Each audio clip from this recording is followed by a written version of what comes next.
one that we need desperately to fix our economy in America. Oh yeah! And so we'll look forward to hearing from you. Thanks for being out here today. We love being here. Thank you. Thanks, you guys.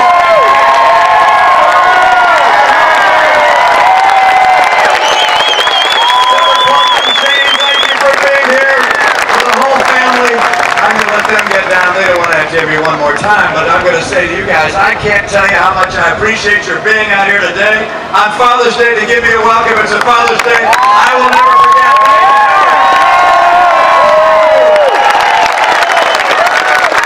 Now the President, thank you. All right, we'll get going.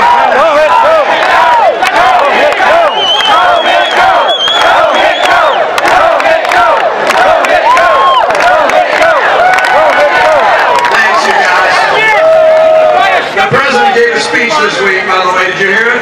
Yeah. It was a long speech. You see, what he's trying to do is change his campaign theme. Last time when he was running for president, his campaign theme was hope and change. This time he's hoping to change the subject because the American people are not happy.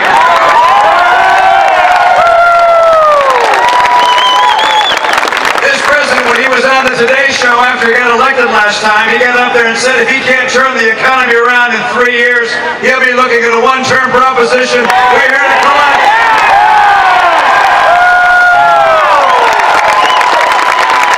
You're not going to let his record of failure and disappointment turn a one-term proposition into an 8-year proposition. He's got to go home.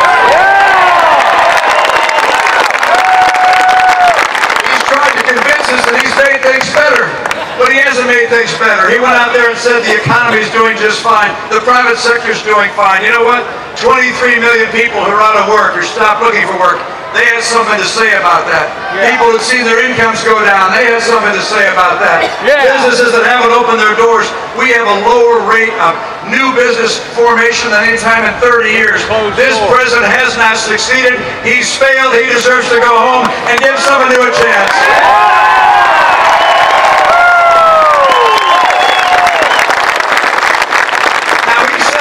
He says the things he's done have helped, but I'll tell you what, you got a lot of businesses around here. I see them all around us. There's Newark Family Shoes over there. There's Earthwork, Jim Hand Lawyer. Go into those businesses and ask them whether his policies have helped or hurt. Ask them whether his financial regulatory made it easier for banks to make loans, and they'll tell you, no, it did not. You ask him whether his pushing back against oil and coal and gas made it easier to create jobs, they'll say, no, it did not. You ask him whether Obamacare helped or not. Guess what they'll say? It's amazing. He was asked about small business and the impact of Obamacare. He said he hadn't heard that it made it harder for small business. Well, you heard loud and clear right here. I can hear their voices.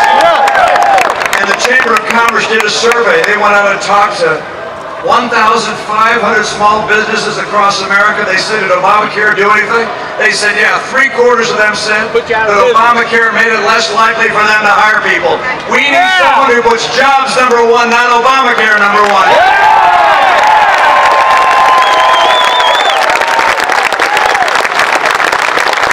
You know, in the speech of his he gave this last week, he said that every American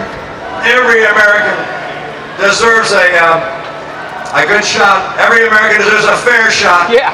And by the way, I agree. We each deserve a fair shot. We need to know in this country if we're working hard and get an education and live by the right kind of values that we'll have the chance for our dreams to be fulfilled. We'll also be able to provide for our families. We need that kind of a fair shot. But let me ask you this. Do you think passing along $1 trillion of new debt every year to the next generation will give them a fair shot? No! How about the fact that the president takes tens of billions of dollars of your money, taxpayer money, and uses it to bail out or to invest in companies of his campaign contributors? Does that give you and small businesses a fair shot? No! And how about those kids in Washington, D.C. who used to have a scholarship program? These are kids at risk that allowed them to go to the school of their choice, a charter school. He took that away. Did that give them a fair shot? No! You see, I agree with him that this is an election about a fair shot for the American people. a fair shot for the coming generations, a fair shot for entrepreneurs and innovators. I believe it's time for a fair shot for the middle class of America, and I will give the American people a fair shot for their dreams to be realized and for the future to be bright.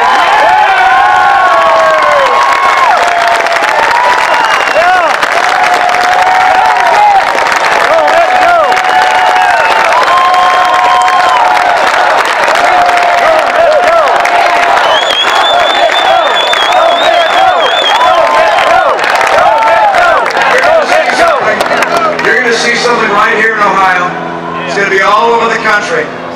We're going to shock the world with how our economy is coming back. I'm optimistic about the future of America. I'm confused. I'm convinced.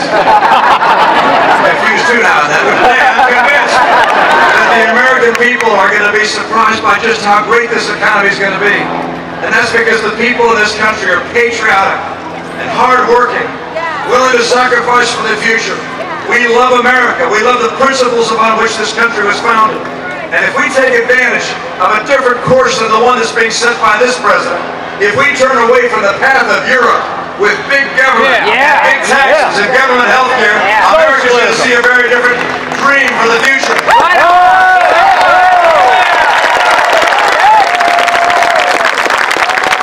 me tell you the three things that I'm going to do. Let me tell you three things I'm going to do. Very different than this president, and frankly, very different than any president we've had so far. Number one, I'm going to take advantage of our oil and our gas and our coal.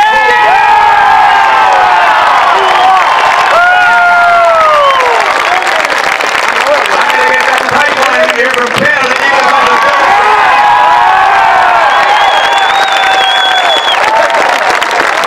Number two, I'm going to get rid of this great big cloud that's hanging over all the small businesses in America.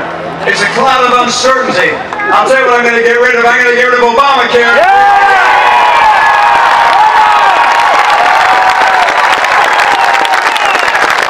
And then number three, I'm going to do something that makes people recognize that their investment in America, whether to start a business or to do anything that creates jobs here, that investment is going to pay a great return in dollars worth something. Because I'm going to make sure the dollar is worth something by stopping spending more money than we take in. I'm going to get us on a track to a balanced budget. You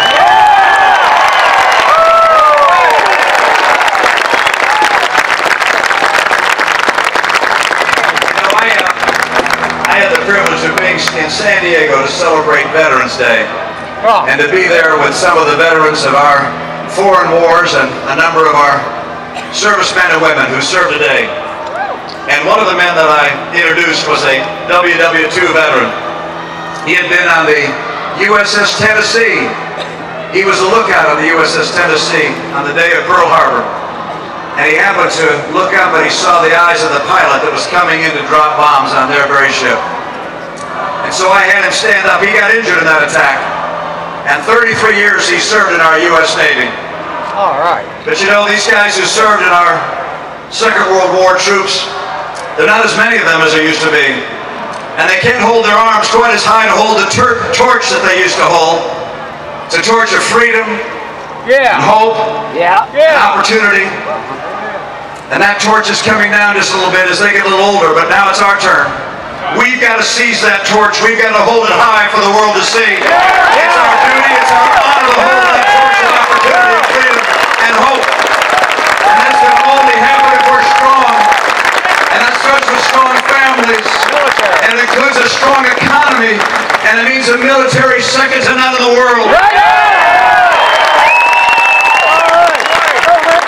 My job one is putting Americans back to work in good jobs with rising incomes to make sure that we can protect freedom here and freedom around the world. We can have a prosperous future, and we can say to our kids, your future is even brighter than what we've enjoyed.